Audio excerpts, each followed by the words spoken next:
कुछ मरीज अस्पताल के बिस्तरों पर लेटे हुए थे। एक मरीज बैठने के काबिल था। उसका बिस्तर कमरे में मौजूद खिड़की के पास था, जबकि बाकी सब मरीज पूरा दिन अपने बिस्तर पर लेटकर गुजारते थे। खिड़की वाला मरीज बैठकर अपने पड़ोसियों को सब बताता जो उसे खिड़की से नजर आता था। बाकी सब मरीज सुनने का इंतजार किया करते थे। खिड़की के नजदीक वाला मरीज लेटे हुए मरीजों को तमाम तफसीलात बताता कि खिड़की से एक बाग नजर आता है जिसमें बच्चे खेलते रहते हैं। मंजर बहुत दिल फरेब है और लेटे हुए मरीज तसव्वुर की दुनिया में खो जाते।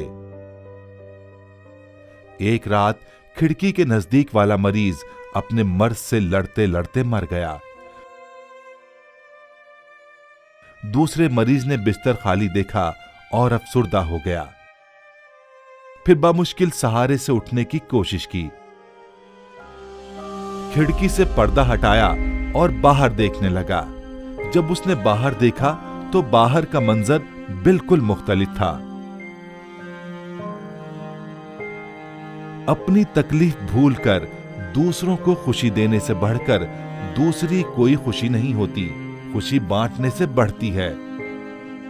आप भी दुनिया में थोड़ी सी खुशी की वजह बनकर इस दुनिया को मजीद बेहतर बनाएं।